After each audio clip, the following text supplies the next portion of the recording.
సదాశివసమారంభాం వ్యాసశంకరమధ్యమాం అస్మదాచార్యపర్యంతాం వందే గురు పరంపరాం. వారణాసిలో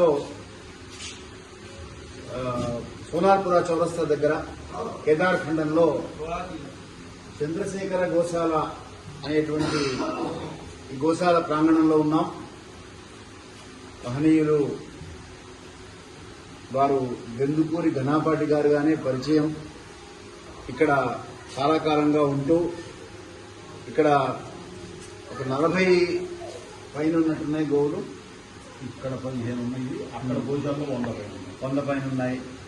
సో సుమారుగా 125 గోవులను ఇక్కడ నిర్వహిస్తూ ఈ గోశాల నిర్వహిస్తున్నారు. ఇక్కడ స్థలం భావం వల్ల అవతల ఇంకొక స్థలం తీసుకునే ప్రయత్నంలో ఉన్నారు. దానికి గోశాలకు కావలసినటువంటి స్థలం ఏర్పాటుకు ఇప్పుడు వారు చూస్తున్నారు. మన సభ్యులందరూ కూడా గోసేవ గోభిర్విప్రైశ్చ వేదైశ్చ సతీభిర్ సత్యదభాగిభి అలుబ్ధైర్ దానశీలైశ్చ సప్తభిర్ ధార్యతే మహి అని విష్ణు పురాణంలో మనకు చెప్పినట్టుగా ముందు మొట్టమొదలు చూడవలసింది గోవులను, విప్రులను, వేదములను. వీటిని పరిరక్షిస్తే మనం విష్ణు భగవాన్ ప్రీతికి పాత్రలమవుతాం. సరే, గోవులో 33 కోట్ల దేవతలు ఉన్నాయని మనందరికీ తెలిసిన విషయమే. కాబట్టి గోసేవ చేయడానికి ప్రత్యక్షంగా ఇవాళ ఉద్యోగ వ్యాపార వ్యవహారాల్లో ఉన్నటువంటి వారికి అవకాశం లేదు కనుక మనం యథాశక్తిగా మనందరం కూడా ఈ గోశాల నిర్మాణంలో మన సహాయ సహకారాలు అందించి వారికి ఈ గోశాల నిర్వహణ అనేటువంటి బాధ్యతల నుండి కొంత మనం ఉత్సవం కలిగిస్తే వారు ఆహితాగ్ని శ్రౌతం చేసినటువంటి వారు ప్రతి సంవత్సరం కూడా దీర్ఘకాల యాగాలు నిర్వహిస్తూ ఉంటారు. 60 రోజుల పాటు యాగం నిర్వహిస్తారు.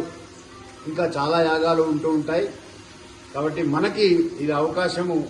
ఇటువంటి క్షేత్రంలో ఇటువంటి వారికి సహాయం అందించడం మనం తప్పనిసరిగా చేయవలసినటువంటి అంశము. కాబట్టి మీ అందరికీ విజ్ఞాపన చేస్తున్నాను.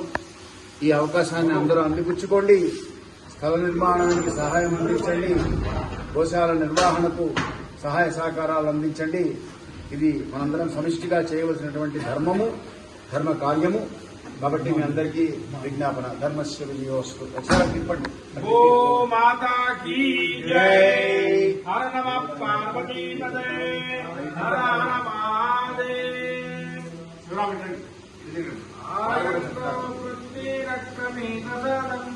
సంకల్పించినప్పుడు మాకు ఒక విశేష సంకల్పం ఏంటంటే, ఎంత యజ్ఞయాగాలు చేసేవారు ఇప్పుడు ఇందాక వారు చెప్పారు కూడా. ఒక యజ్ఞములో 108 ఆవులు దక్షిణ ఇవ్వాలి. ప్రతి యజ్ఞానికి సోమయాగం అని చేస్తారు.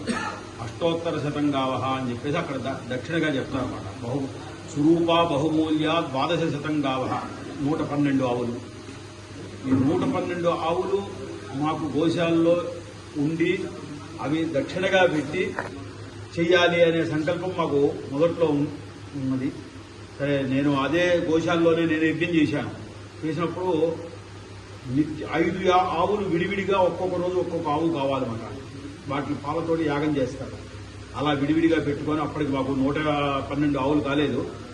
ఇప్పుడు దాదాపుగా 112 అవుతున్నాయి, కానీ అప్పుడు కాలేదు.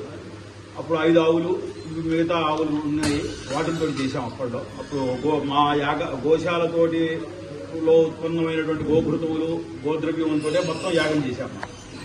అలా అందరూ చేసుకోవాలని, అందరికీ జరగాలని, అలాగే గోవులు రక్షించబడాలని మాకు బాగా సంకల్పం. ఈశ్వరానుగ్రహంతో. ఎందుకంటే ఇది బృహత్ కార్యము. సంఘే శక్తి కలో యుగే. అందరూ సంఘంగా కలిసి మనం అంతా చేస్తే గానీ ఒకళ్ళ వల్ల ఏ పని కాదు. అందువల్ల అందరూ కూడా సహకరించాలని చెప్పేసి నేను కూడా